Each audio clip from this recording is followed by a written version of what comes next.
The sun cast long shadows over the dusty streets of Jackson, Wyoming in 1878, as Winifred Voss fought desperately against the rough hands dragging her toward the auction block.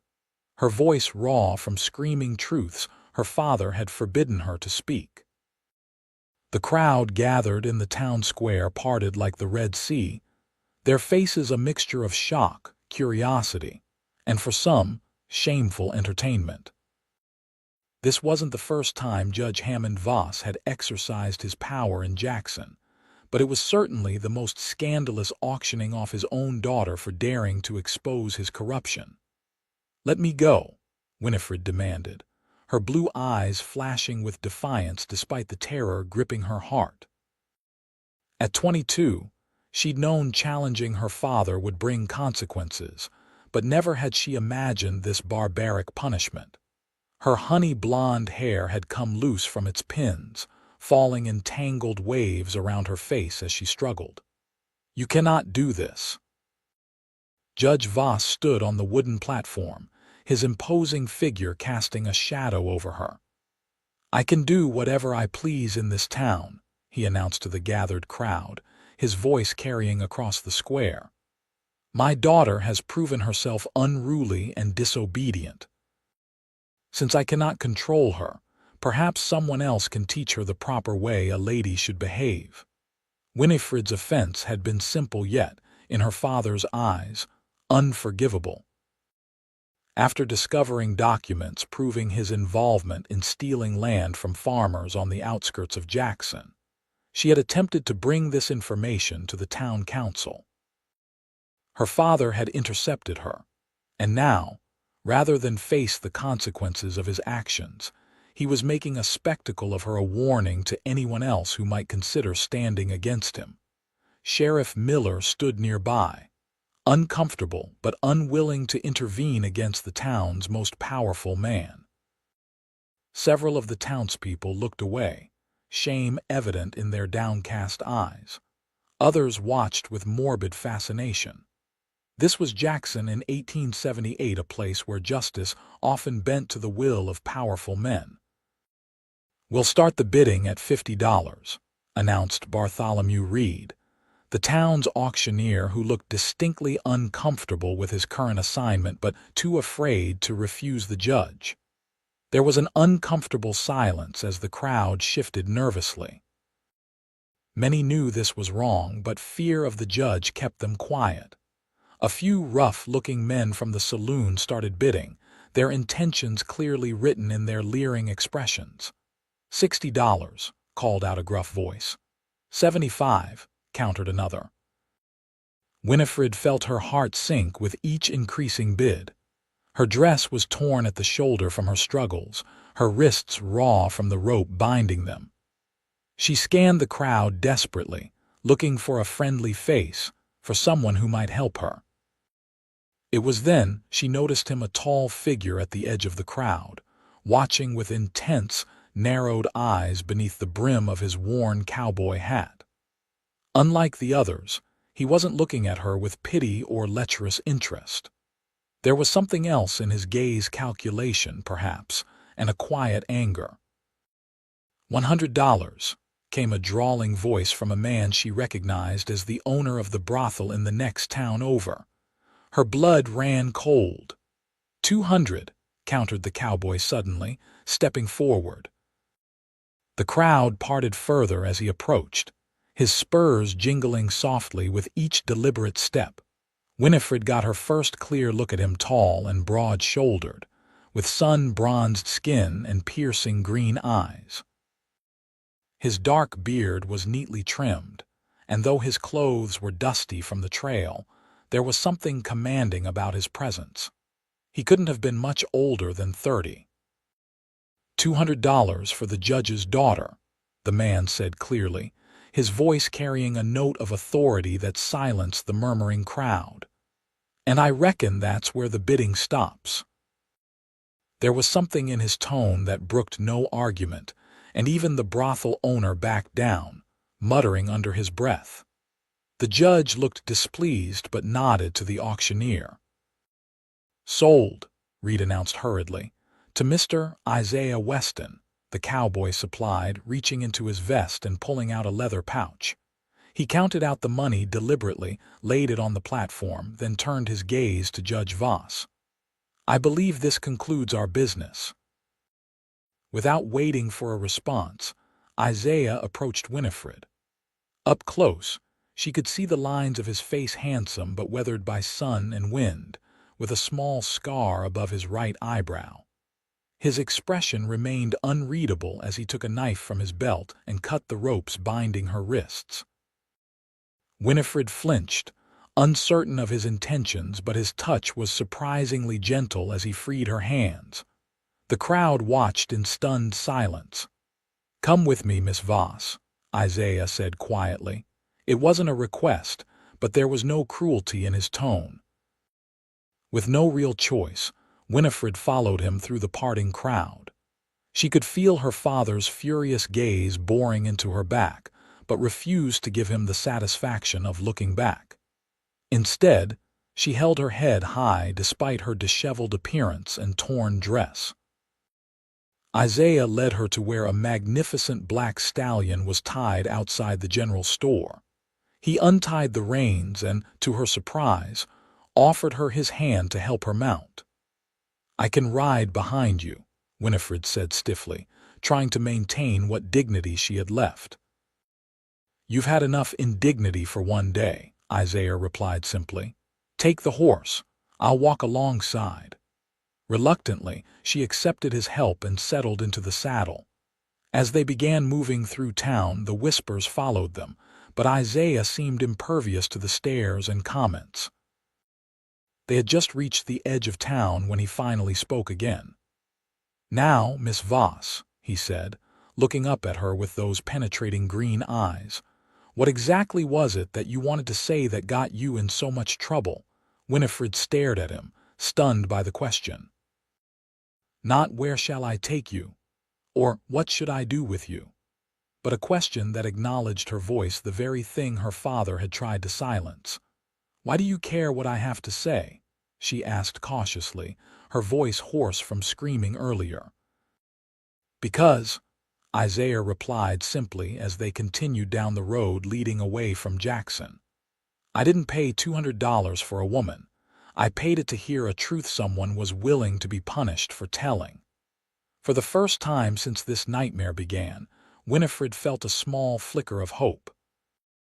Perhaps this strange cowboy wasn't what he seemed. Perhaps he was something far more dangerous to men like her father, a person who would listen.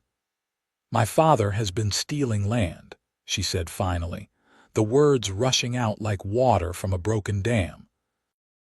"He's been forging documents, intimidating farmers, and taking their property. I found proof in his study letters, altered deeds. He's working with the railroad company.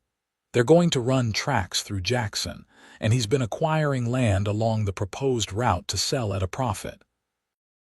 Isaiah's expression darkened as he listened, but he didn't interrupt her. They continued down the road, putting distance between themselves and the town, and Winifred felt her courage growing with each step.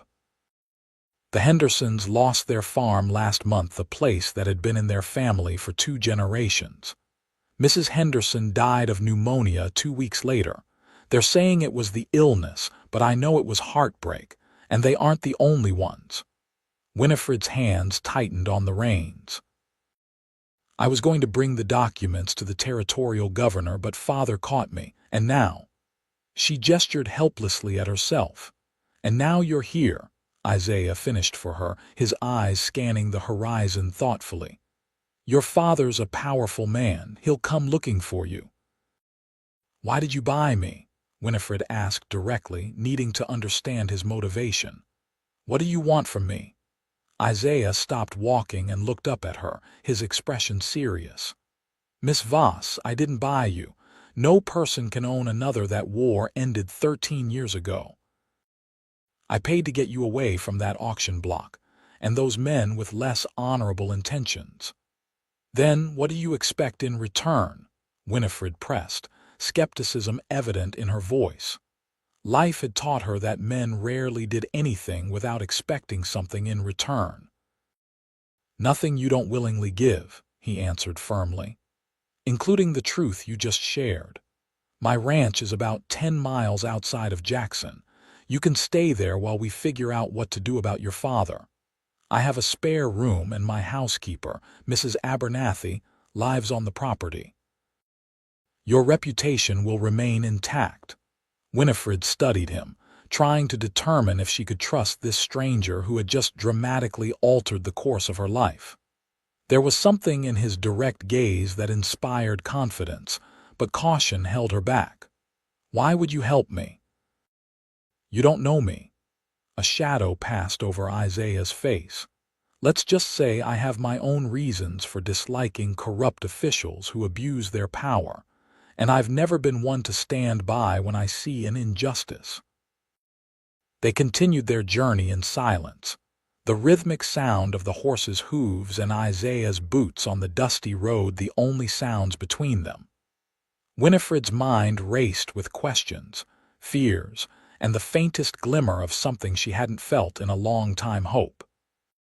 The sun was beginning to set, painting the vast Wyoming sky in brilliant shades of orange and purple when they crested a hill, and Isaiah's ranch came into view. It was larger than Winifred had expected: a sprawling property with a sturdy 2-story house, a large barn, corrals, and several smaller outbuildings.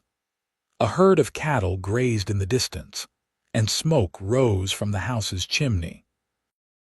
"Welcome to the Double W," Isaiah said, a note of pride in his voice. "It's not fancy, but it's mine, free and clear." As they approached, an older woman emerged from the house, wiping her hands on her apron. Her gray hair was pulled back in a tight bun, and she squinted suspiciously at Winifred. "Mr. Weston," she called out, "I wasn't expecting you back with company." "Mrs. Abernathy," Isaiah nodded respectfully. "This is Miss Winifred Voss. She'll be staying with us for a while. Could you please prepare the guest room and perhaps find her some clothes?" The circumstances of her arrival were unexpected.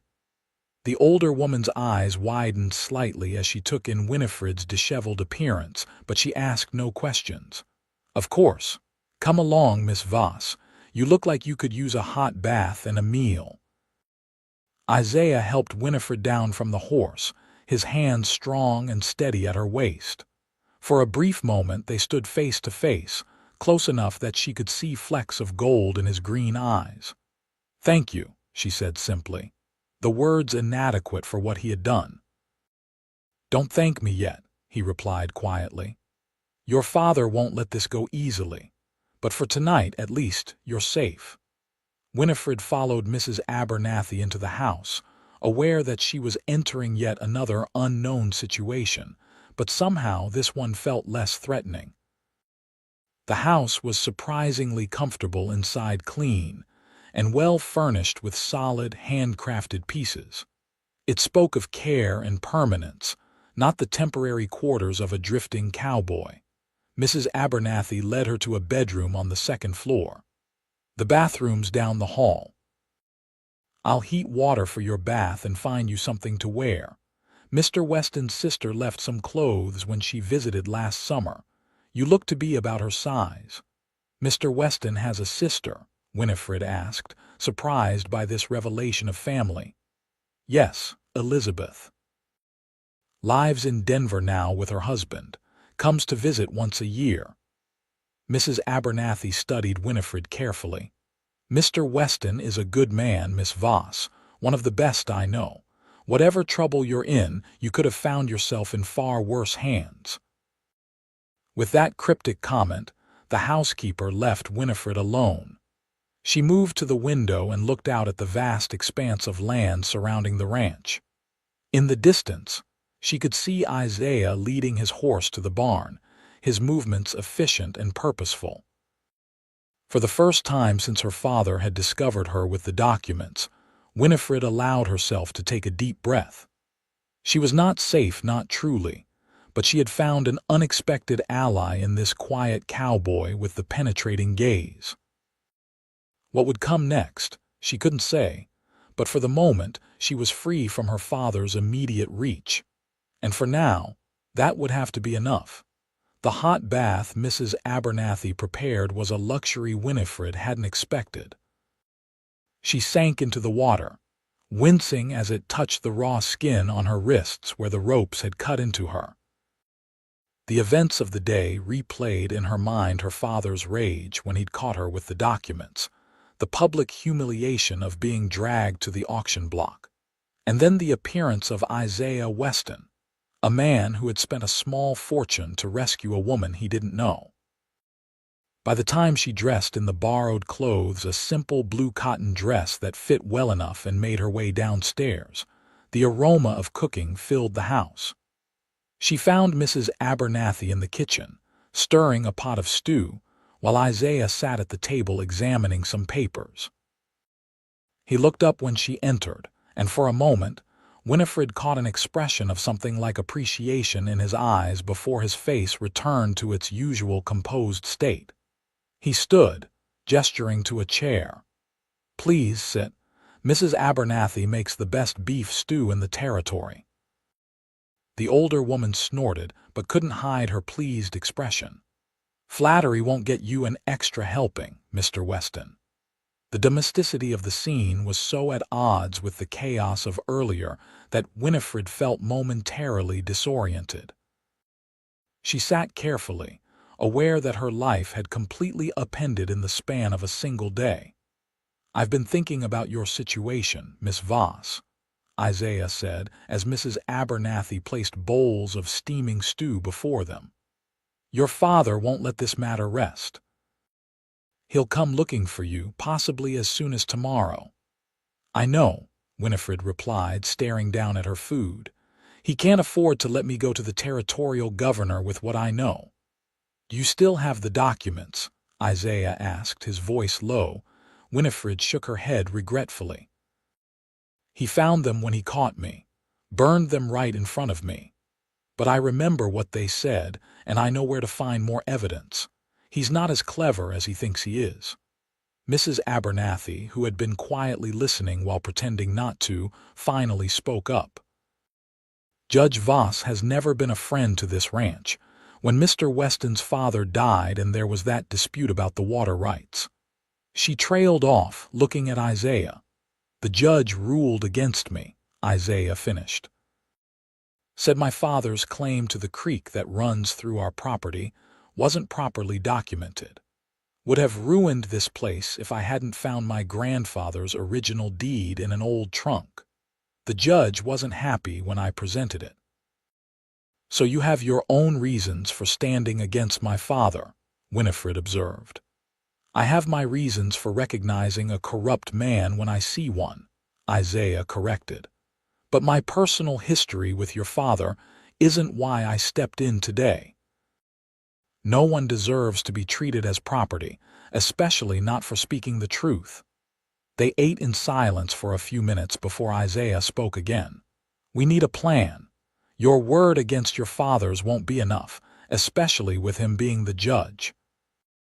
"I told you, I know where to find more evidence," Winifred insisted.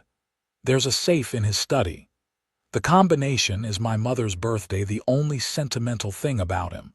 He keeps all his important papers there, including correspondence with the railroad executives." "So you're suggesting we break into the judge's house and rob his safe?" Isaiah raised an eyebrow. "Not we," Winifred clarified. "Me, this is my fight." Isaiah shook his head firmly. "You're not going back there alone. If you're caught, there's no telling what he might do next time." "I can't ask you to risk yourself further for me," Winifred protested. "You've already done enough." Mrs. Abernathy made a disapproving sound. "Neither of you is breaking into anywhere. There are legal ways to handle this." "The law in Jackson is my father," Winifred reminded her bitterly. "And he's made it clear he'll use that power however he sees fit." Isaiah considered for a moment. "There's an alternative. I have a friend in Cheyenne, Samuel Cooper. He's a lawyer with connections to the territorial governor." If we can get word to him, explain the situation, he might be able to help." "And in the meantime?" Winifred asked. "My father won't stop looking for me." "In the meantime, you stay here where it's safe. My men are loyal, and Mrs. Abernathy can be trusted completely." He looked to the housekeeper, who nodded firmly. "Don't you worry, Miss Voss. No one will get to you while you're under this roof." After dinner, Isaiah excused himself to check on the livestock, leaving Winifred with Mrs. Abernathy. The older woman showed her around the house, a tour that revealed Isaiah Weston was a man of simple but refined tastes. Books lined the shelves in his study, many on law and history. A piano stood in one corner of the sitting room, sheet music neatly stacked beside it. "Does Mr. Weston play?" Winifred asked, surprised. "His mother taught him," Mrs. Abernathy explained. "She was from Boston, educated and cultured. Met his father when he went east to sell cattle. Quite the scandal in her circles when she followed him back to Wyoming territory." Winifred ran her fingers lightly over the piano keys. "My mother taught me too, before she died." "I'm sorry for your loss," Mrs. Abernathy said gently. "It was 10 years ago, consumption." Winifred's voice was flat. "My father changed after that. Or perhaps he was always that way, and my mother's presence had tempered him. Either way, when she died, whatever warmth existed in our home died with her."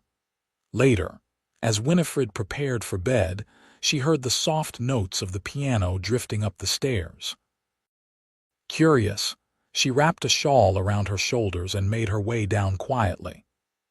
In the sitting room, Isaiah sat at the piano, his large hands moving with surprising grace over the keys. He was playing a melancholy tune she didn't recognize, his eyes closed, completely absorbed in the music. Winifred remained in the doorway, watching him.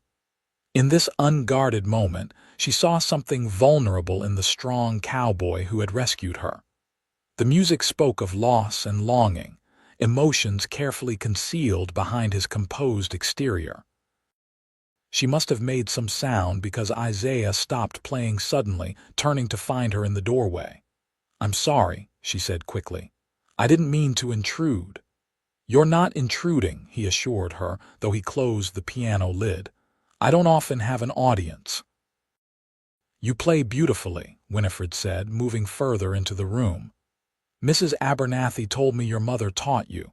A shadow crossed Isaiah's face. "She did.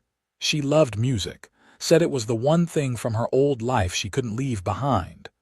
"You must miss her," Winifred said softly. "Every day." He gestured to the chair near the piano. "Please, sit if you'd like." Winifred settled into the chair, arranging the shawl around her shoulders. "I wanted to thank you properly for what you did today. I still don't entirely understand why you did it, but I'm grateful nonetheless." Isaiah was quiet for a moment, studying her with those penetrating green eyes. "6 years ago," he finally said, "I saw a man hanged in Laramie. He was accused of stealing cattle, but the trial was a sham. The real reason he was hanged was that he had spoken out against powerful ranchers who were fencing off public land illegally. I knew he was innocent, had evidence that could have saved him, but I was young and afraid of those men. I said nothing." His jaw tightened at the memory. "I've regretted that silence every day since. So when you saw me today," Winifred began, "when I saw you today, I saw someone brave enough to speak the truth despite the consequences. I couldn't stand by again." He looked away, as if uncomfortable with revealing so much of himself. "We should both get some rest. Tomorrow will bring its own challenges." Winifred nodded, rising from her chair. As she turned to leave, she hesitated, then looked back at him. "The tune you were playing, what was it?" A small, sad smile touched Isaiah's lips. "Something my mother composed." "She called it Wyoming Sunset." "It's beautiful," Winifred said softly. "Perhaps someday you'll play the whole thing for me." "Perhaps," he agreed, his eyes meeting hers in a way that made her heart quicken unexpectedly. "Good night, Miss Voss. Good night, Mr. Weston." As Winifred climbed the stairs back to her room, she found herself wondering about the complex man who had so suddenly entered her life. Isaiah Weston was not what she had initially assumed, just a cowboy with a sense of justice. There were depths to him that intrigued her, layers she found herself wanting to understand. Sleep came more easily than she expected that night, despite the turmoil of the day and the uncertainty of what lay ahead.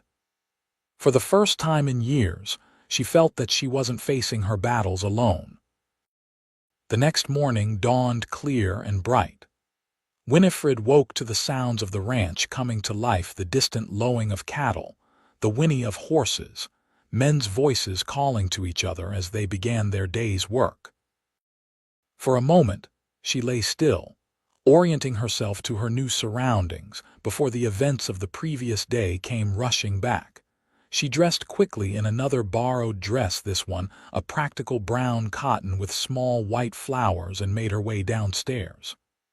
Mrs. Abernathy was already in the kitchen, kneading dough for bread, while Isaiah sat at the table with a cup of coffee, reading what appeared to be a letter. He looked up when she entered, nodding in greeting. "Good morning, Miss Voss. I trust you slept well." "Better than expected, thank you," she replied, accepting the cup of coffee Mrs. Abernathy offered her. "I've just received word from one of my men who went into town early this morning," Isaiah said, his expression serious. "Your father has gathered a search party. He's telling people you were abducted by a stranger with unknown intentions." Winifred's hand tightened around her cup. "He's trying to paint you as a villain." "It's a clever move," Isaiah acknowledged. "Makes anyone who might have helped us into potential accomplices to kidnapping. He's also offering a substantial reward for information leading to your return." "How long before they start searching the outlying ranches?" Winifred asked, her mind racing. "Not long, which is why we need to move quickly." Isaiah set down the letter. "I've sent a rider to Cheyenne with a message for Samuel Cooper, but it will take at least 4 days for him to receive it and respond." "So what do we do in the meantime?" Winifred asked. "We get you somewhere safer than this ranch," Isaiah replied. "I have a line cabin up in the mountains, about a day's ride from here. It's isolated, hard to find unless you know where to look. You'll be safer there until we hear from Samuel." Mrs. Abernathy made a disapproving noise. "You can't take a young lady to a remote cabin, Mr. Weston." "It's not proper." "I'll be staying here," Isaiah clarified. "Mrs. Abernathy, I'd like you to accompany Miss Voss to the cabin. Pack enough provisions for a week just to be safe." The housekeeper nodded, clearly relieved. "When do we leave?" "As soon as possible." "I'll have Jacob saddle horses for you both and prepare a pack mule for the supplies." "I can ride," Winifred assured him. "My mother insisted I learn, despite my father's objections that it wasn't ladylike." A ghost of a smile touched Isaiah's lips. "Your mother sounds like she was a remarkable woman." "She was," Winifred agreed softly. The next hour passed in a flurry of activity as they prepared for the journey. Winifred helped Mrs. Abernathy pack food and other necessities, while Isaiah consulted with his ranch hands. By mid-morning they were ready to depart. Isaiah walked them to the stable where 2 horses and a pack mule waited. "Jacob will accompany you to the cabin, then return here. The trail is marked but easy to miss if you don't know what you're looking for." He handed Mrs. Abernathy a map he'd drawn. "Follow this exactly. Once you reach the cabin, stay there. Don't light fires during the day when smoke might be seen. There's a spring nearby for fresh water." As Mrs. Abernathy mounted her horse, Isaiah turned to Winifred, his expression grave. "I know this isn't ideal, but it's the safest option for now." "I understand," Winifred assured him, "and I appreciate everything you're doing. He helped her onto her horse, his hands lingering briefly at her waist. "Be careful," he said quietly. "Follow Mrs. Abernathy's lead. She knows these mountains better than most men." The older woman snorted at this. "Been traversing these parts since before you were born, Mr. Weston." Isaiah smiled at this, then reached into his pocket and withdrew a small revolver, which he handed to Winifred. "You know how to use this." Winifred took the weapon, checking it with practiced ease that clearly surprised him. "My mother insisted on this too," she explained. "Said a woman alone needed to be able to defend herself." "Your mother was a wise woman indeed," Isaiah remarked, genuine admiration in his voice. With final instructions given, Winifred and Mrs. Abernathy set off, Jacob leading the way. As they rode away from the ranch, Winifred glanced back to see Isaiah watching them go, his tall figure silhouetted against the morning sun, and felt a strange reluctance to leave him behind. The journey to the line cabin took them through increasingly rugged terrain. They followed game trails and narrow passes that would be easy to miss without a guide. By late afternoon, the landscape had transformed from rolling plains to pine-covered mountains. The air grew cooler as they climbed, the scent of pine and wildflowers replacing the dusty aroma of the lowlands. Jacob proved to be a silent but capable guide, his weathered face showing little expression as he led them higher into the mountains. Mrs. Abernathy occasionally pointed out landmarks or plants of interest, but mostly they rode in companionable silence, each lost in their own thoughts.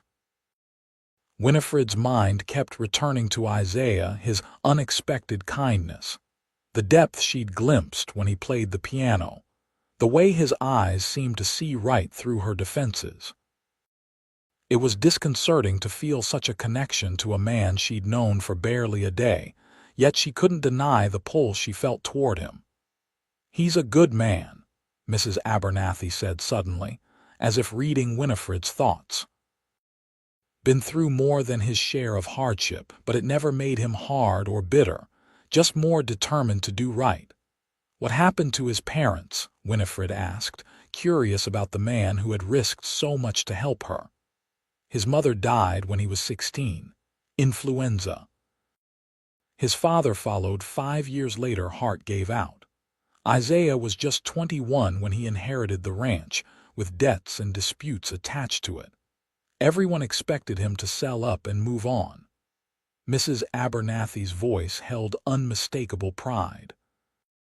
"Instead, he worked harder than any 3 men, paid off the debts, and turned the Double W into one of the most successful ranches in the territory."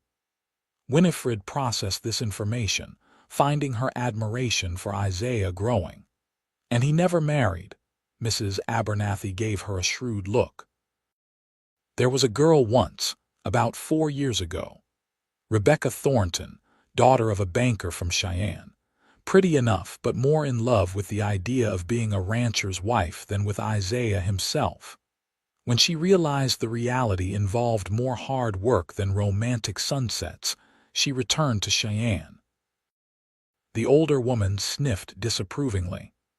"Isaiah doesn't talk about it, but I think it reinforced his tendency to keep to himself." They reached the line cabin as the sun was beginning to set. It was small but sturdy, built of thick logs with a stone chimney. Inside was a single room with a bed, a table with 2 chairs, a small cook stove, and basic furnishings. Simple, but comfortable enough. Jacob helped them unload the supplies and settled the horses in a small corral hidden among the trees.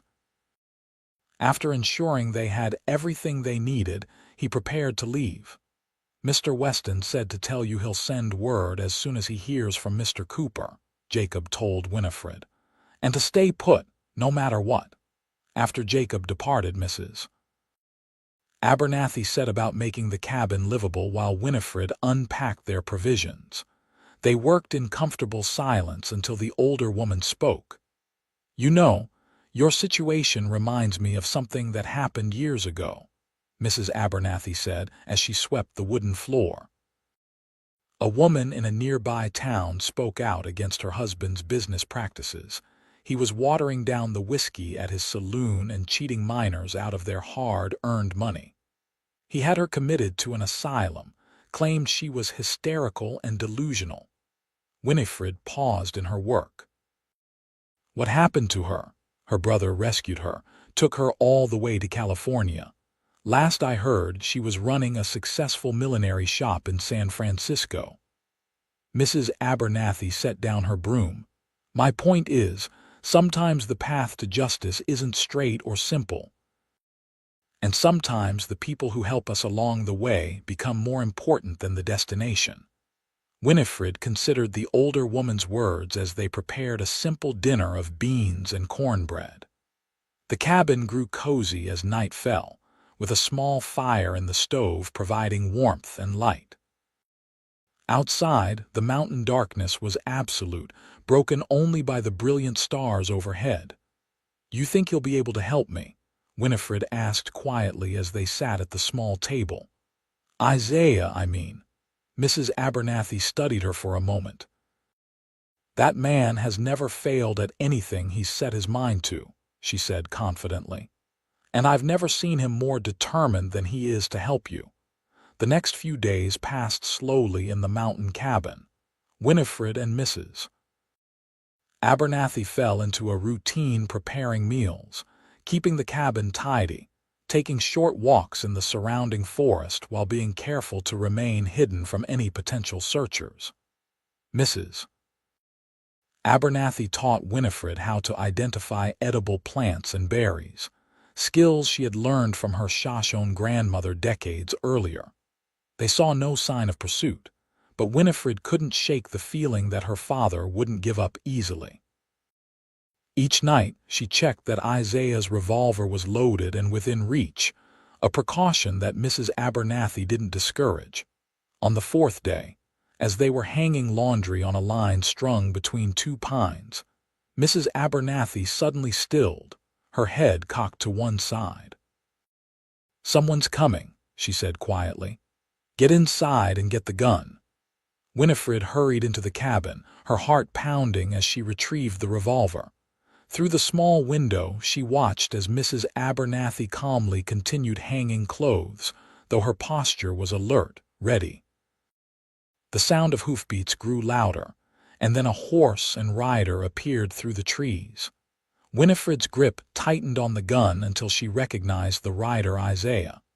Relief flooded through her, followed immediately by concern. He wasn't supposed to come to the cabin himself. He was going to send a message with one of his men. She rushed outside as Isaiah dismounted, noting immediately that he looked tired, with several days' worth of beard growth and dust covering his clothes. "Mr. Weston," Mrs. Abernathy greeted him, her own relief evident. "We weren't expecting you personally." "There's been a change of plans," Isaiah said, his voice grave as his eyes found Winifred.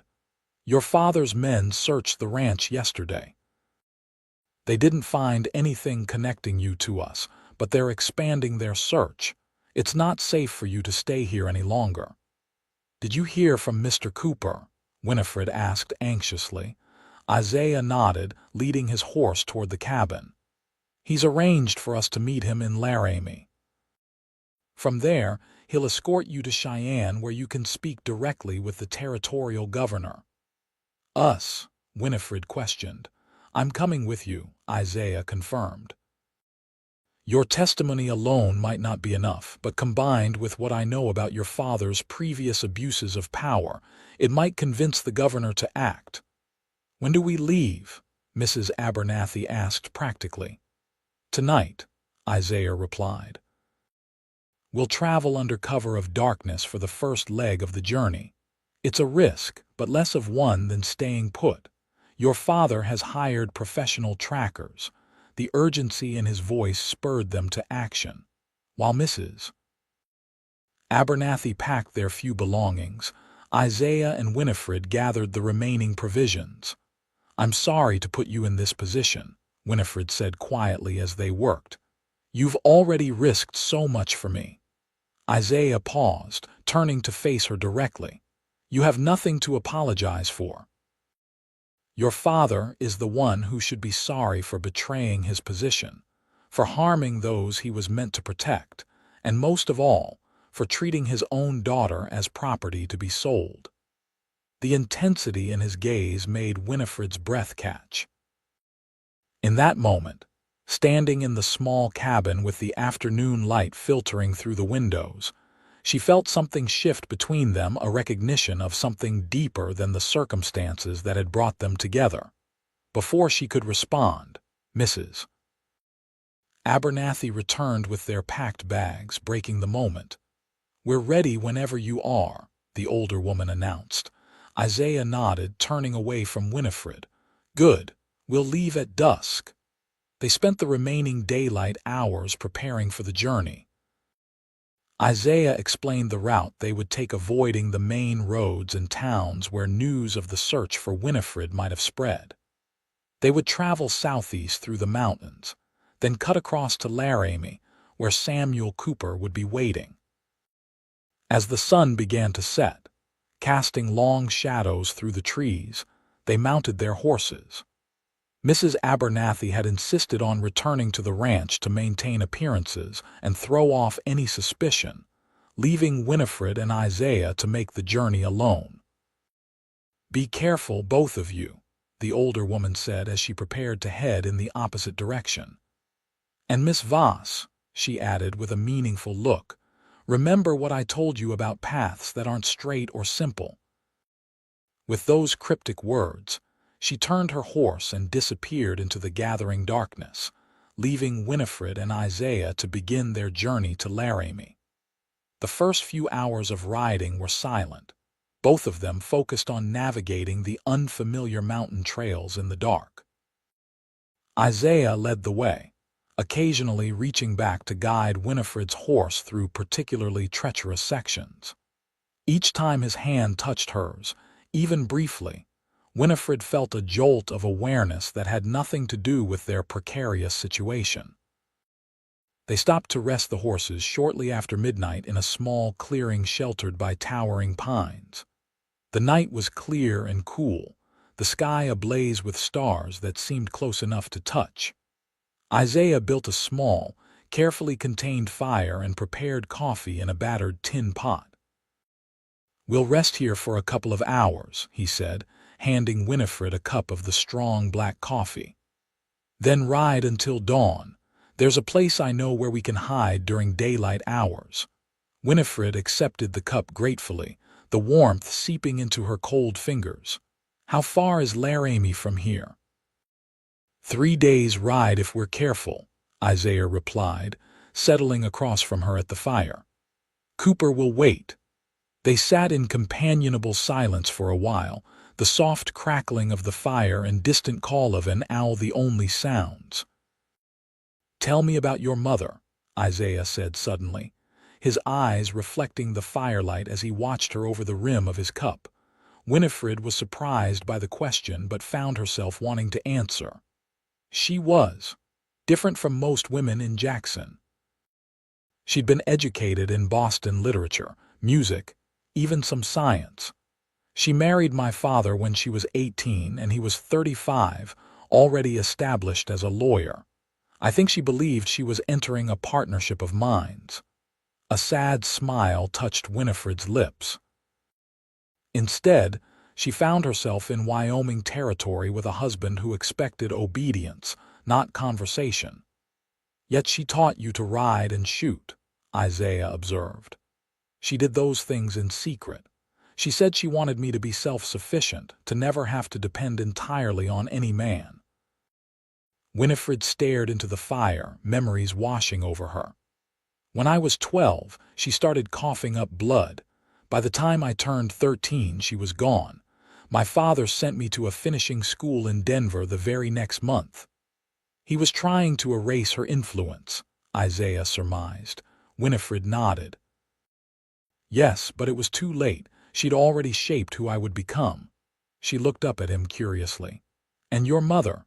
Mrs. Abernathy said she was from Boston as well, A ghost of a smile touched Isaiah's lips. She was Catherine Weston, née Blackwell, daughter of a shipping magnate, educated at the finest schools. She scandalized Boston society by falling in love with a rough cattleman from Wyoming territory. How did they meet? My father went east to secure contracts for his beef. They met at some society function where he was decidedly out of place. She said later it was his honesty that attracted her, how direct he was compared to the polished, calculating men she'd known all her life. Winifred could see the resemblance between father and son in that description. Isaiah possessed that same direct quality, a straightforwardness that was refreshing after the manipulations and deceptions she'd grown accustomed to in her father's house. They were happy together, Isaiah continued, his voice softening with memory. Even though ranch life was harder than anything she'd known before, she never complained, never regretted her choice. She brought music and books and ideas to our home, and my father treasured her for it. You were lucky to have them both, Winifred said quietly. I was, Isaiah agreed. They taught me what a true partnership looks like, two people respecting each other's strengths, supporting each other through hardships. He met her gaze directly. That's why what your father did trying to sell you like property struck me as so wrong. No one deserves to be owned or silenced, especially not by someone who should protect them. The intensity in his voice made Winifred's heart quicken. She was unaccustomed to being treated as an equal, to having her thoughts and feelings validated so completely. We should try to get some rest, Isaiah said eventually, banking the fire. We still have a long journey ahead. They spread their bedrolls on opposite sides of the dying fire. Winifred lay awake for a long time, watching the stars through the gap in the pines overhead, acutely aware of Isaiah's presence just a few feet away. For the first time since her mother's death, she felt truly seen and heard. It was a heady feeling, dangerous perhaps, but undeniably powerful. She finally drifted into sleep, with the comforting sound of Isaiah's steady breathing nearby and the knowledge that whatever challenges lay ahead, she would not face them alone. They rode hard for the next 2 days, avoiding main trails and settlements. Isaiah proved to be an expert guide, navigating through terrain that seemed impassable to Winifred's untrained eye. They traveled primarily at night, resting during daylight hours in hidden locations, a cave tucked behind a waterfall, an abandoned hunter's camp deep in the forest. Throughout the journey, they talked. Conversations that started hesitantly grew more comfortable as they shared stories of their lives. Isaiah told her about his struggles to save the ranch after his father's death, about his sister Elizabeth, who had married a lawyer in Denver, about his dreams of expanding the W. Winifred shared memories of her mother, her time at finishing school in Denver, and her growing awareness of her father's corruption after her return to Jackson. By the time they made camp on the second night, something had changed between them. The careful distance Isaiah had maintained initially had given way to something warmer, more personal. His gaze lingered on her face when she spoke. His hand remained on hers a moment longer than necessary when he helped her from her horse. They made camp in a small canyon, sheltered by high rock walls that would hide the light of their fire. The night was colder than previous ones, with a sharp wind that hinted at the approaching fall. We should reach Laramie by tomorrow evening, Isaiah said as he prepared their simple meal of beans and jerky. Cooper will be staying at the Overland Hotel under an assumed name. And then, Winifred asked, wrapping her blanket tighter around her shoulders. Then we present everything we know to the territorial governor. Isaiah handed her a tin plate of food. With Cooper's legal expertise and connections, there's a good chance he'll take action against your father. Winifred accepted the plate, her fingers brushing his. And after that? What happens to me? The question hung in the air between them. In their discussions of strategy and justice, they had carefully avoided talking about what would come after, where Winifred would go, what she would do if they succeeded in exposing her father. Isaiah was quiet for a long moment, staring into the fire. "What do you want to happen?" he finally asked, his voice low. "I don't know," Winifred admitted. "I can't go back to Jackson, not after this, but I don't have family elsewhere, no money of my own." "You could go to Denver," Isaiah suggested. "My sister would welcome you. You could make a fresh start there." "Perhaps," Winifred said noncommittally, though the idea of being sent away to start over among strangers left her cold. Over the past days, she had grown accustomed to Isaiah's presence, to the quiet understanding between them. The thought of leaving him behind caused an ache she hadn't anticipated. They ate in silence, the crackling fire and distant cry of coyotes the only sounds. When they finished, Isaiah took their plates to the small stream nearby to rinse them, returning to find Winifred standing at the edge of their camp, looking up at the star-filled sky. "My mother used to say the stars were different in Wyoming," she said without turning. "Brighter, somehow, closer. When I was away at school in Denver, I missed them." Isaiah moved to stand beside her, close enough that their shoulders almost touched. "My mother said something similar. She called the night sky here heaven's window, said it made her feel small in the best possible way." Winifred glanced at him, struck by the profile of his face in the starlight, the strong line of his jaw, the thoughtful set of his mouth. "Your mother sounds like she was a remarkable woman." "She was," Isaiah agreed. "You would have liked her, and she would have admired your courage." "I don't feel particularly courageous," Winifred confessed. "Most of the time I'm terrified. Courage isn't the absence of fear," Isaiah said quietly. "It's acting despite it." He turned to face her fully. "What you're doing, standing up against your father, risking everything for justice, that takes real courage." "I couldn't have done it without your help," Winifred said, her voice barely above a whisper. Isaiah's eyes held hers in the darkness. "You would have found a way." "You're stronger than you know, Winifred."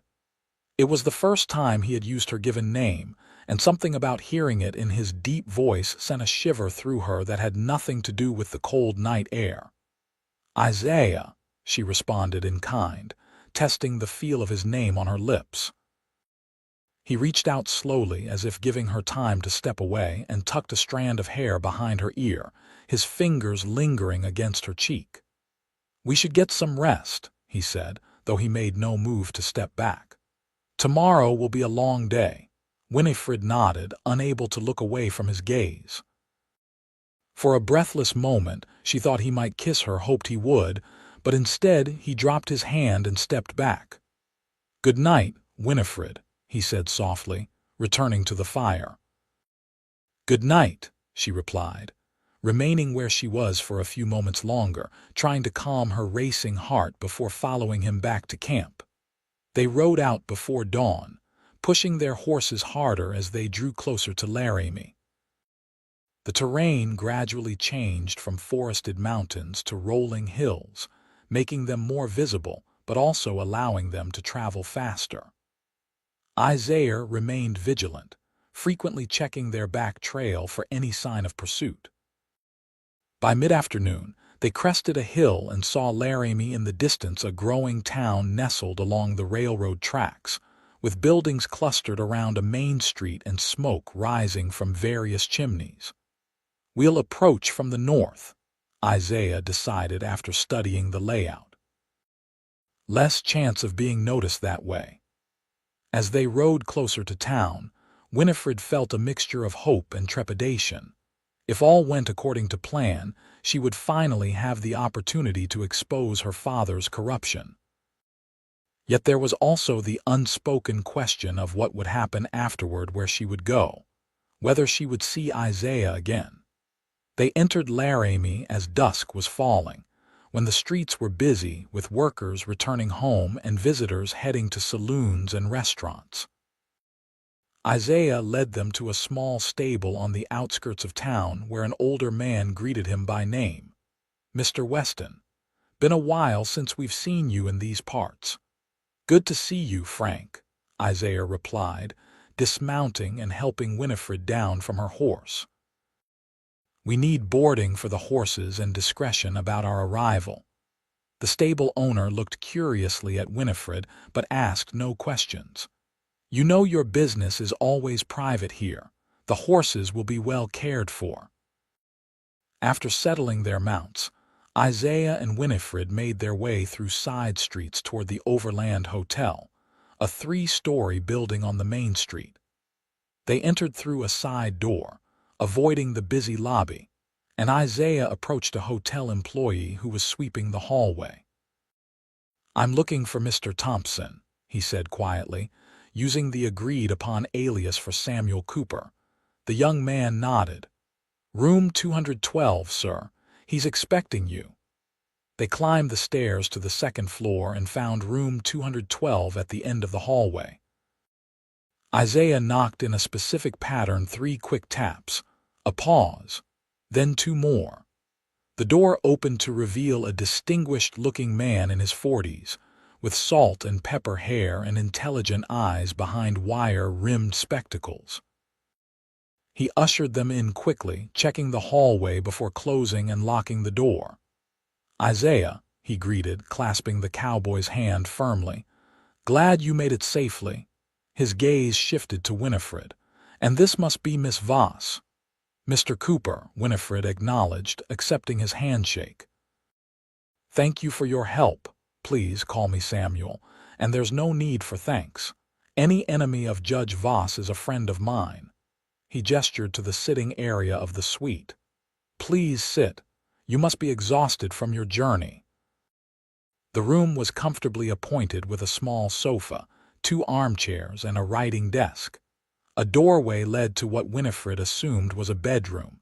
Tea and sandwiches had been arranged on a small table. "Help yourselves," Samuel urged. "We have much to discuss, and you'll need your strength." As they ate, Samuel outlined what he had learned. "The territorial governor is very interested in your testimony, Miss Voss. There have been rumors about your father's corruption for years, but no one with first-hand knowledge has been willing to come forward. With your statement and the corroborating evidence Isaiah has provided about previous cases, the governor is prepared to launch a formal investigation." "My father won't surrender his position easily," Winifred warned. "He has connections throughout the territory." "Which is precisely why the governor wants to move quickly," Samuel explained. "He's in Cheyenne now preparing the necessary papers. We're to meet him there the day after tomorrow." "What about the search for Winifred?" Isaiah asked.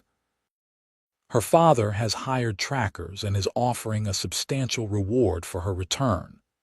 Samuel's expression grew serious. "That's complicating matters. There are wanted posters in every town between here and Cheyenne, describing Miss Voss as having been abducted by an unknown cowboy." He glanced at Isaiah. "The description is vague enough that it might not be connected to you specifically, but it's a concern. Then we need to be careful about how we travel to Cheyenne," Isaiah concluded. "Indeed, I've arranged for a private rail car on tomorrow's afternoon train. The governor has authorized it, and the railroad company has been discreetly cooperative." Samuel turned to Winifred. "In the meantime, Miss Voss, it would be best if you remained here in the hotel. I've taken the liberty of arranging a separate room for you, adjoining mine." "And me?" Isaiah asked. "There's a room across the hall," Samuel replied. "I thought it best we not all stay too close together, in case someone is watching the hotel." They discussed the details of their plan for the next day, with Samuel providing new clothes for both Winifred and Isaiah to help them blend in with the other passengers. "The train leaves at 2 o'clock, Samuel said as they concluded their discussion. "I suggest we all get some rest." It's been a long journey for you both, and tomorrow will bring its own challenges. He showed Winifred to her room, which was connected to his suite by a door that could be locked from either side. For safety, he explained. If there's any trouble, you can come through to my room or exit through the hallway. After ensuring she had everything she needed, Samuel left her alone, returning to his suite where Isaiah remained. Winifred could hear the low murmur of their voices through the door as they continued their discussion. The room was the most comfortable place she had slept in days, a real bed with clean sheets, a washstand with hot water, even a small sitting area by the window overlooking the street below. Yet as she prepared for bed, Winifred found herself missing the simplicity of the camp she had shared with Isaiah, the intimacy of their conversations by the fire. She washed the trail dust from her face and changed into the nightgown Samuel had provided, then sat by the window watching the activity on the street below. Laramie was still busy even at this late hour, with saloons doing brisk business and occasional horsemen passing by. A soft knock at the connecting door startled her. "Yes," she called cautiously. "It's Isaiah," came the response. "May I speak with you for a moment?" Winifred grabbed a shawl to wrap around her shoulders, then unlocked the door. Isaiah stood in the doorway, looking cleaner but no less tired than before. "I wanted to make sure you were settled," he said, his eyes taking in the room. "And to tell you that Samuel and I will take turns keeping watch tonight, just as a precaution." "Do you think my father's men might have followed us here?" Winifred asked, worry creeping into her voice. "It's unlikely, but it's better to be cautious." Isaiah's gaze softened as he looked at her. "You should rest. Tomorrow will be easier than the past few days, but we're not safe yet." Winifred nodded, then hesitated. "Isaiah, thank you for everything. I know the risk you've taken, what you've sacrificed to help me." "I'd do it again," he said simply, his eyes holding hers, without hesitation. There was so much more she wanted to say about her growing feelings for him, about what might happen after Cheyenne, about the future she was beginning to imagine that included him. But the words wouldn't come, caught in her throat by uncertainty and the newness of these emotions. "Good night, Winifred," Isaiah said softly, seeming to understand her unspoken thoughts. "Sleep well." "Good night," she replied, watching as he stepped back and closed the door gently between them. Winifred slept fitfully that night, her dreams filled with images of her father's angry face, of running through endless forests, of Isaiah reaching for her but always remaining just out of reach. She woke early, the gray light of dawn just beginning to filter through the window curtains. After dressing in the new clothes, Samuel had provided a simple but elegant green traveling dress. She waited for a knock at either door, using the time to gather her thoughts and prepare herself for the day ahead. It would be a relief to finally tell her story to someone with the authority to act against her father, but the prospect was also daunting. Around 8 o'clock, a soft knock came at the connecting door. It was Samuel, looking fresh and professional in a well-cut suit. "Good morning, Miss Voss," he greeted her cheerfully. "I've ordered breakfast to be sent up. I thought we might review your testimony while we eat." "Of course," Winifred agreed, following him into his suite. "Where is Isaiah?" "He went to check on the horses and make sure our departure from the hotel will go smoothly," Samuel explained, gesturing for her to take a seat at the small table where breakfast had been arranged. "He should be back shortly." Over eggs, toast, and coffee, Samuel asked Winifred detailed questions about her father's corruption names, dates, specific incidents she could recall. He took careful notes, occasionally asking for clarification or additional details. "This is very good, Miss Voss," he said encouragingly. "With your testimony and the supporting evidence, I believe the governor will have no choice but to remove your father from office and possibly pursue criminal charges. And what happens to me after that? Winifred asked the question that had been weighing on her mind. Samuel considered her thoughtfully. That depends on what you want. You're a young woman of intelligence and courage. Many paths could be open to you. Before Winifred could respond, there was a sharp knock at the hallway door.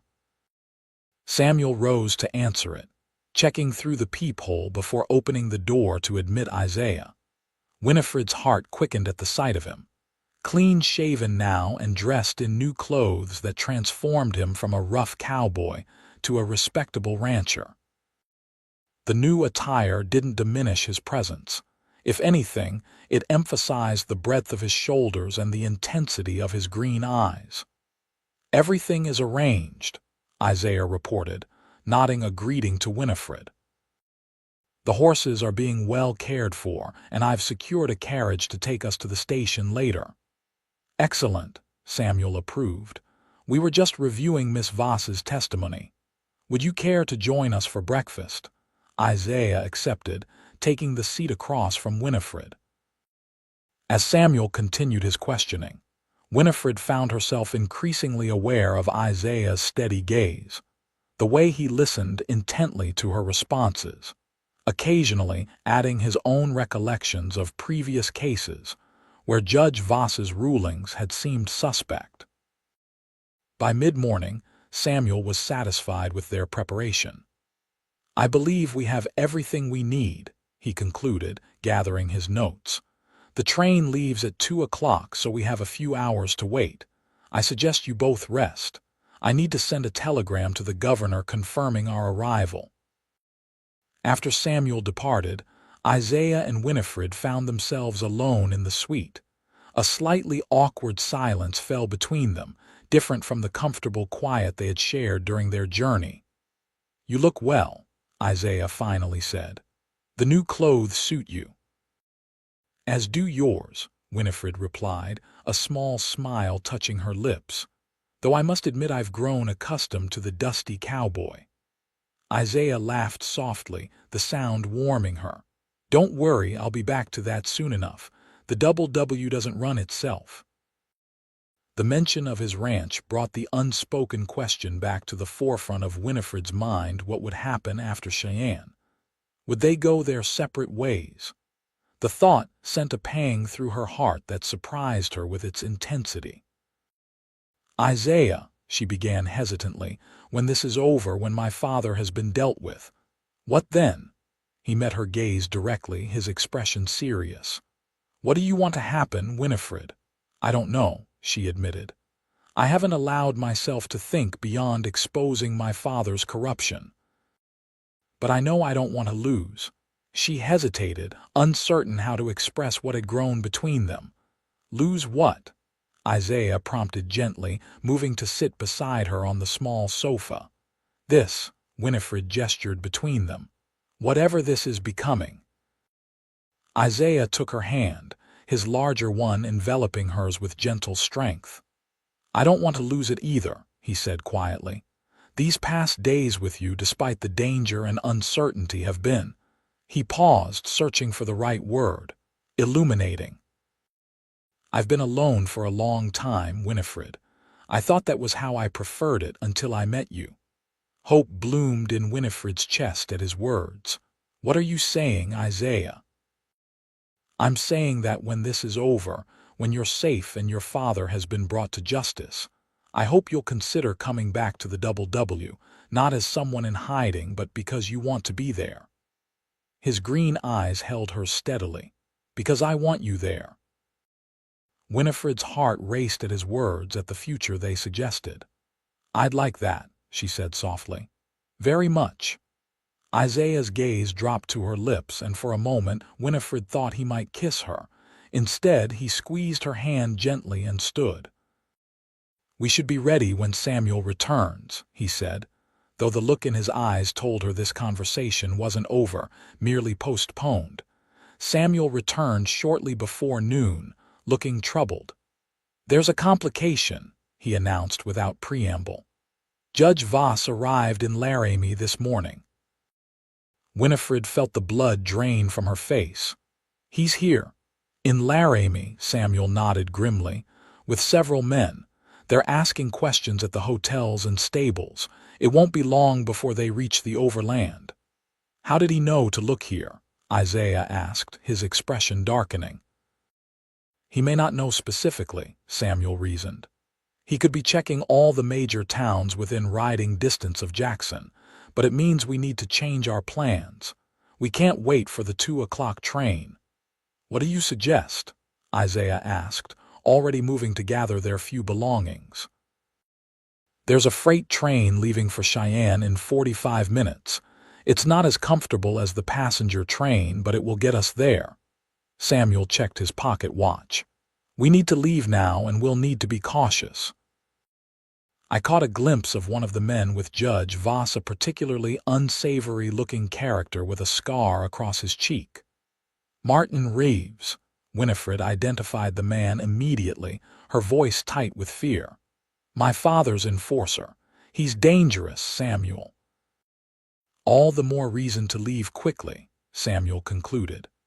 I've arranged for a carriage to wait at the back entrance of the hotel. We'll go separately to avoid drawing attention.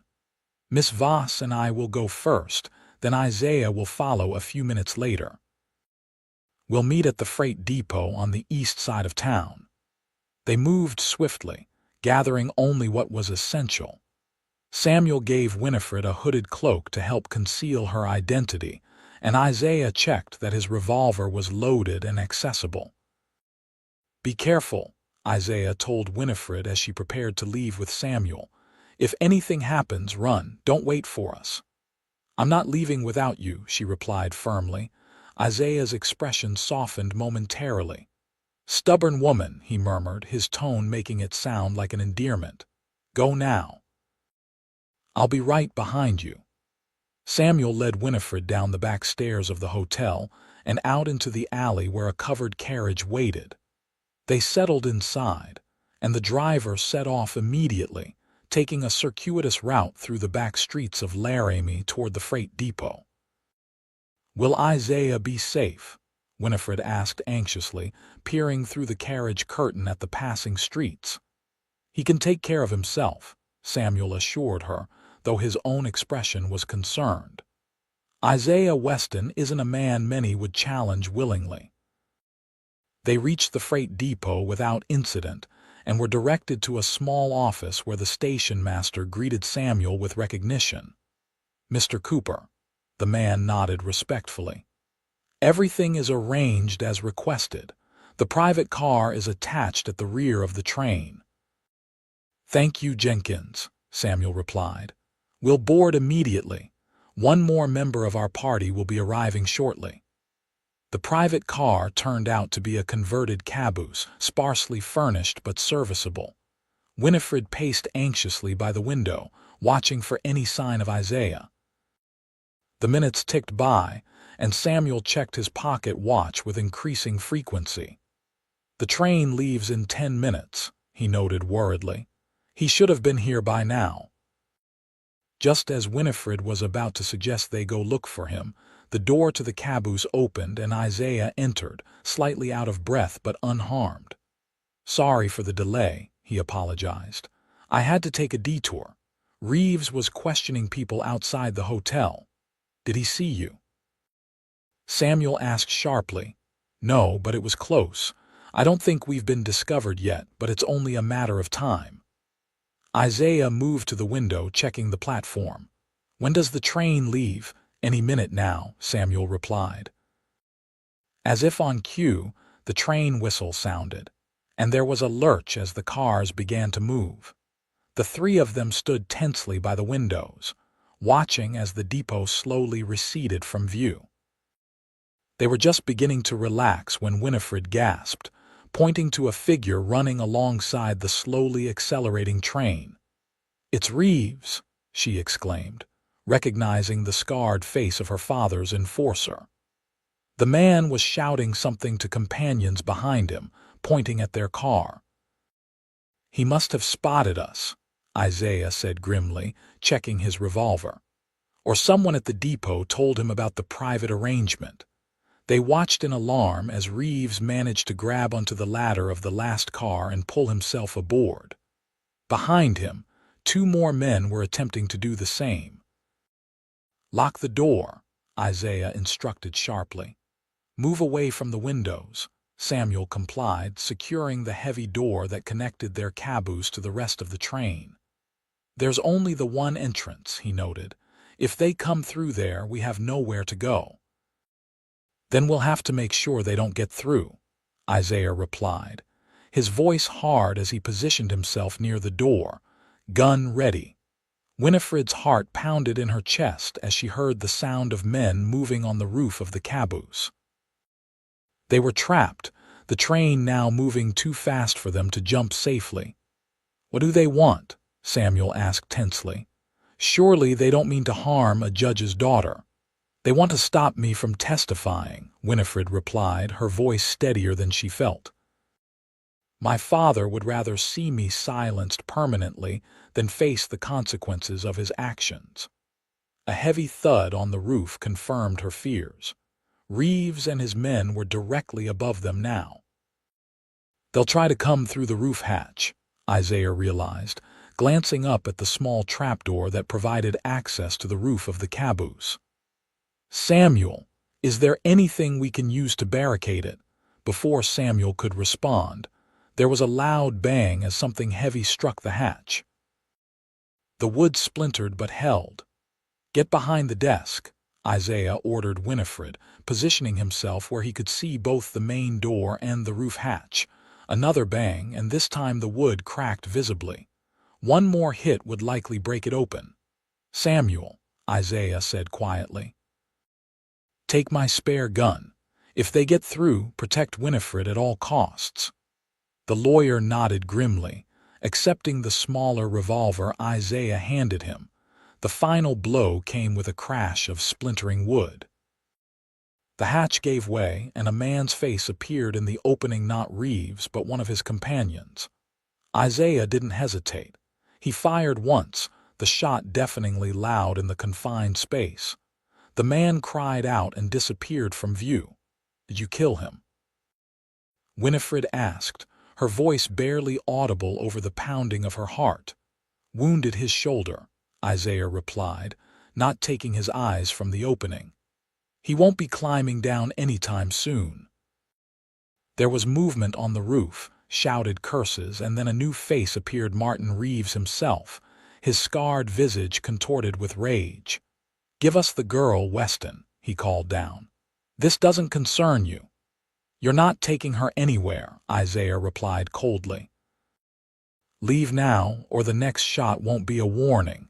Reeves laughed, an ugly sound. "You think you can stop us? The judge wants his daughter back, and what the judge wants, he gets." His gaze shifted to where Winifred stood behind the desk. "Come quietly, Miss Voss, and maybe your friends here don't have to die." "I'm not going anywhere with you," Winifred replied firmly. "And if my father wants me back, he can face me in Cheyenne before the territorial governor." Reeves's expression darkened. "Have it your way." He disappeared from the opening, and for a moment there was silence save for the rhythmic clacking of the train wheels. Then, without warning, a small object was tossed through the hatch, landing with a clatter on the caboose floor. "Get down," Isaiah shouted, recognizing the threat an instant before the flash bang exploded in a deafening roar and blinding light. Disoriented and temporarily blinded, Winifred felt rather than saw someone drop through the hatch. There were sounds of struggle, a grunt of pain, another shot fired. As her vision began to clear, she saw Isaiah grappling with Reeves, while Samuel was engaged with the second man who had followed through the hatch. Isaiah was a skilled fighter, but Reeves was vicious and experienced. They crashed against the wall of the caboose, trading blows. When Reeves pulled a knife from his boot, Winifred didn't hesitate. She grabbed a heavy paperweight from the desk and struck him hard across the back of the head. Reeves staggered, momentarily stunned, giving Isaiah the opening he needed. With a powerful blow, he knocked Reeves unconscious, the man crumpling to the floor. Turning to help Samuel, they found the lawyer had managed to subdue the second man with a well-placed shot to the leg. "Are you hurt?" Isaiah asked Winifred urgently, his hands gentle as they cupped her face, checking for injuries. "No," she assured him, though her ears were still ringing from the explosion. "Are you?" Isaiah's lip was split, and a bruise was forming under his right eye, but he shook his head. "Nothing serious."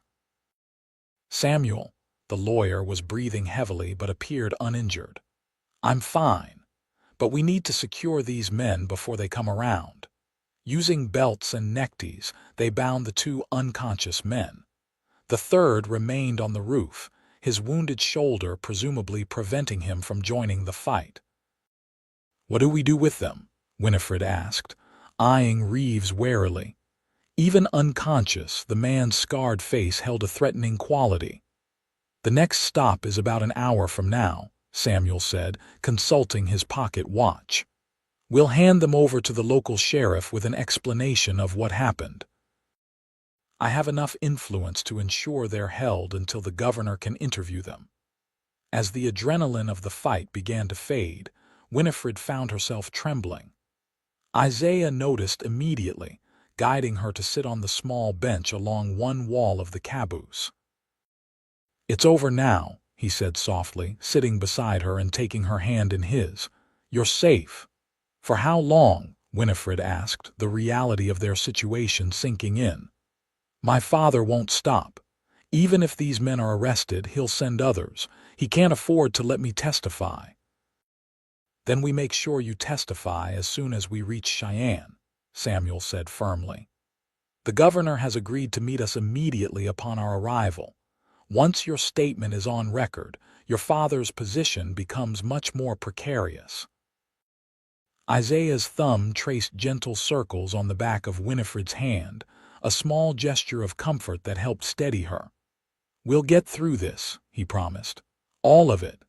The rest of the journey passed without further incident. At the next stop, a small town called Rock Creek, they handed Reeves and his companion over to the local sheriff, along with Samuel's explanation of the situation. The third man had apparently jumped from the train at some point, his fate unknown.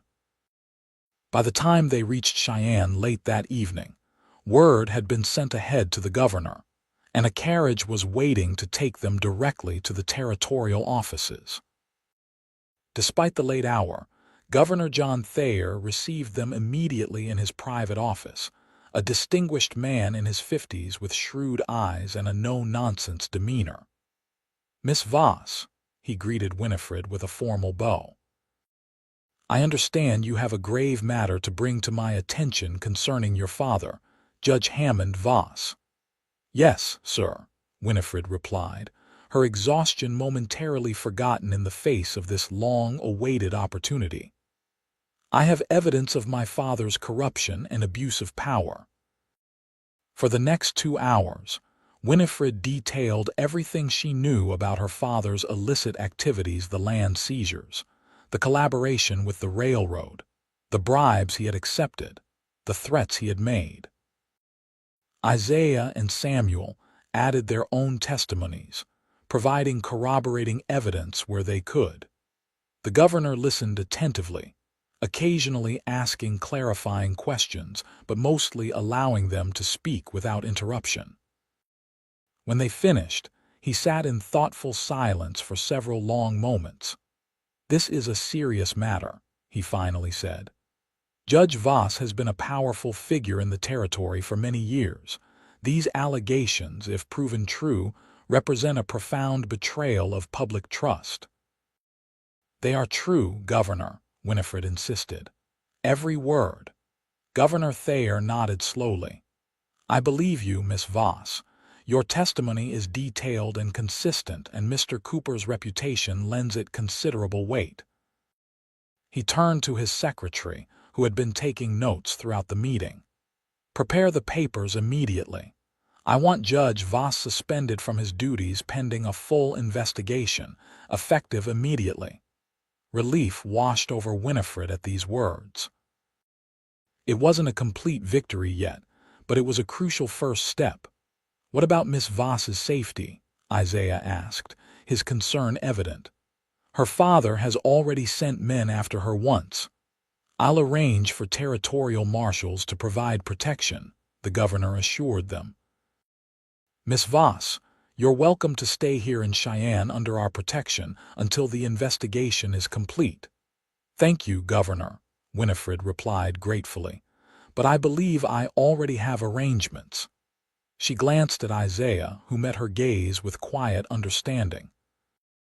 The governor noticed the exchange but made no comment. "Very well. I'll have my staff arrange accommodations for tonight. Tomorrow, we'll take your formal deposition for the official record. After that, you're free to go where you wish, though I may need to call on you again as the investigation progresses." As they left the governor's office, exhaustion finally caught up with Winifred. The emotional and physical strain of the past week had taken its toll, and she found herself leaning on Isaiah's strength as they made their way to the hotel, where rooms had been arranged for them. In the privacy of the hotel hallway outside her door, Isaiah finally gave voice to the question that had been building between them since their conversation in Laramie. "Did you mean what you said earlier?" he asked quietly.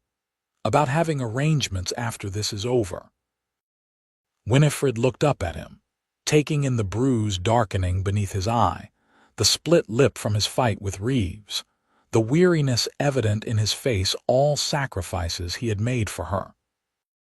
But more than that, she saw the warmth in his green eyes, the tenderness that had grown between them over their journey. "I meant it," she confirmed. "If your offer still stands." Isaiah's expression softened. "It does. The Double W has never had a proper mistress, not since my mother." It's past time it did. The implication of his words made Winifred's heart race. "Isaiah, are you proposing?" He smiled slightly, despite his split lip. "Not yet, not properly." "You deserve better than a half-hearted proposal in a hotel hallway when we're both exhausted, and I look like I've been trampled by a bull." Winifred laughed softly. "I wouldn't mind, you know." "I would," Isaiah said firmly.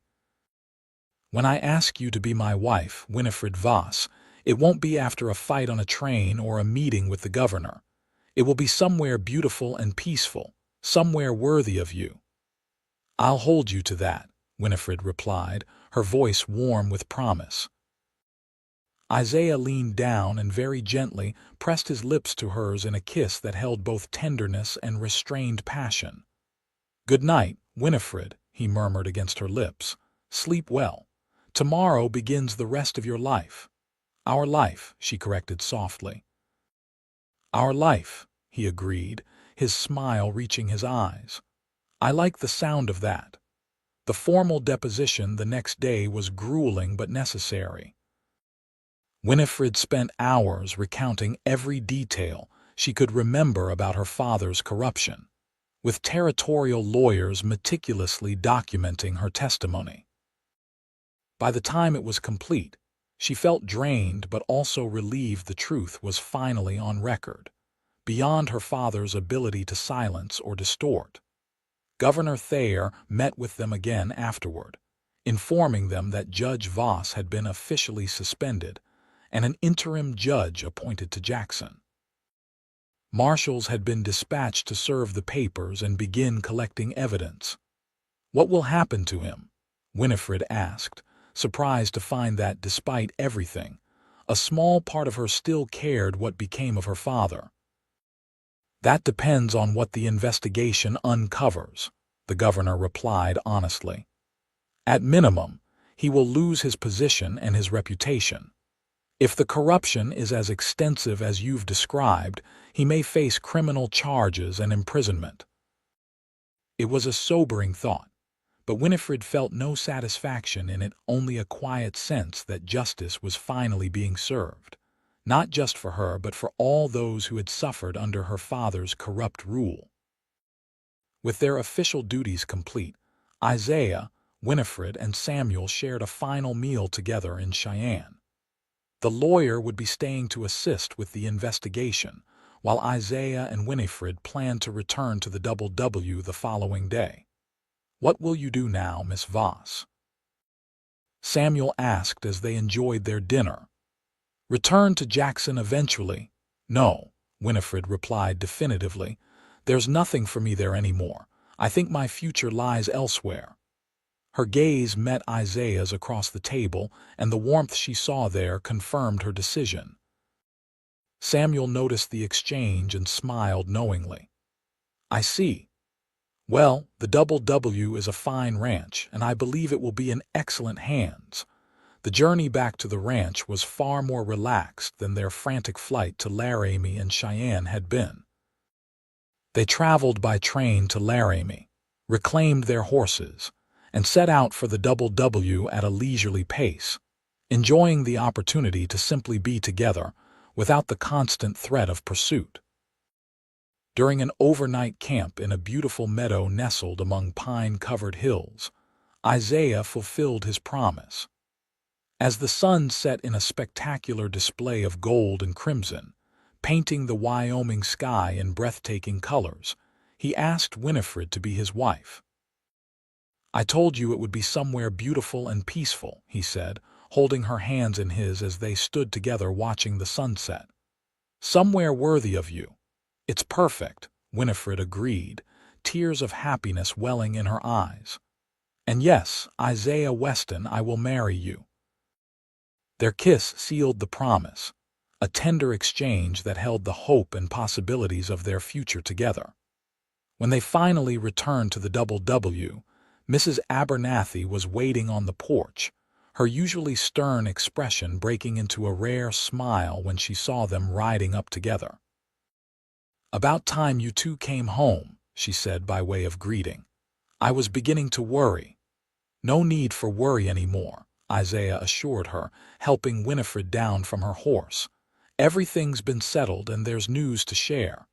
Mrs. Abernathy looked between them knowingly. "I think I can guess the news.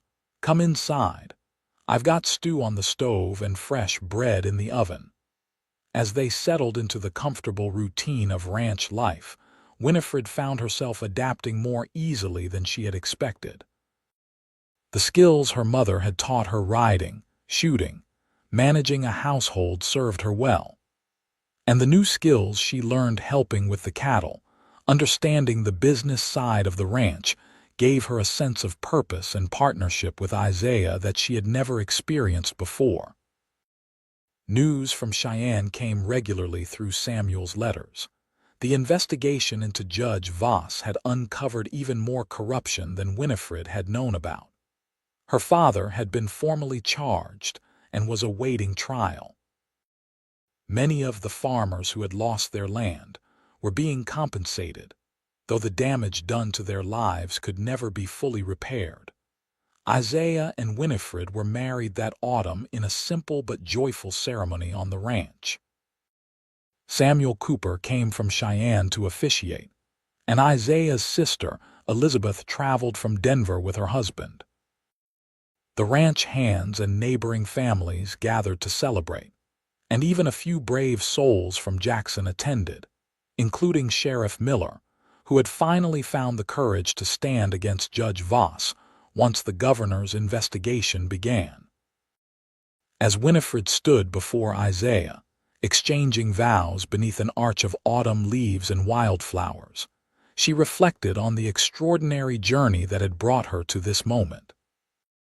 From the horror of being auctioned in Jackson's town square to finding love and a new beginning with the very man who had bought her freedom, her life had taken a turn she could never have imagined. "I, Isaiah Weston, take you, Winifred Voss, to be my lawfully wedded wife." Isaiah's deep voice carried across the assembled guests, his green eyes never leaving hers. "To have and to hold, from this day forward, for better or worse, for richer or poorer, in sickness and in health, to love and to cherish, till death do us part." As Winifred repeated the sacred words, she felt the last shadows of her past lifting, replaced by the bright promise of her future with Isaiah. The years that followed were good ones for the Double W and its new mistress. Winifred brought the same determination and courage that had led her to stand against her father to her role as Isaiah's wife and partner. Together, they expanded the ranch, improved their breeding stock, and became known throughout the territory for their fair dealings and hospitality. News eventually came that Judge Hammond Voss had been convicted of multiple counts of corruption and sentenced to 10 years in prison. Winifred received the news with a complex mixture of emotion, satisfaction that justice had been served, sadness for what might have been if her father had been a different sort of man, and finally, a sense of closure. "Are you all right?" Isaiah asked when he found her sitting alone on the porch after Samuel's letter had arrived with the news. "Yes," Winifred replied honestly. "It's strange, I thought I would feel more. Something. Vindication, perhaps, or anger, but mostly I just feel that a chapter has finally closed." Isaiah sat beside her, taking her hand in his. "And a new one continues," he said, glancing meaningfully at the slight swell of her belly where their first child was growing. Winifred smiled, placing her free hand over his. "A much better chapter." In the spring of the following year, their son was born, a healthy, strong boy they named James, after Isaiah's father. 2 years later, they welcomed a daughter, Catherine, named for both their mothers. As their family grew, so did the Double W, becoming one of the most successful ranches in Wyoming territory. On the 5th anniversary of the day Isaiah had bought Winifred's freedom at the auction block, they sat together on the porch of their home, watching their children play in the yard as the sun set over the mountains. "You ever think about that day?" Winifred asked, her head resting comfortably on Isaiah's shoulder. "The day we met, often," Isaiah admitted, his arm tightening around her. "It was the best $200 I ever spent." Winifred laughed softly. "I was so afraid when you first bid on me. I had no idea who you were or what you wanted." "And now?" Isaiah asked, looking down at her with the same intense green eyes that had captured her attention that fateful day. "Now I know exactly who you are," Winifred replied, lifting her face to his. "The man who asked what I had to say when everyone else wanted me silent. The man who believed in me when I most needed it. The man I love more with each passing day." Isaiah's kiss was tender, a reaffirmation of everything they had built together. "And you," he murmured against her lips, "are the woman who had the courage to speak the truth, no matter the cost. The woman who transformed my life with her strength and her heart. The woman I will love until my dying breath." As twilight deepened into night, with their children now tucked safely in bed, Winifred and Isaiah remained on the porch, watching the stars appear one by one in the vast Wyoming sky. The same stars her mother had said were brighter here, closer somehow. The stars Isaiah's mother had called heaven's window. Looking up at those stars, with the solid warmth of her husband beside her and the knowledge of their sleeping children inside, Winifred felt a profound sense of gratitude. The path that had led her here had been neither straight nor simple, just as Mrs. Abernathy had once said. But it had brought her exactly where she was meant to be, home, with the family she and Isaiah had created together, in this wild and beautiful land they both loved. And for that, she would be forever thankful.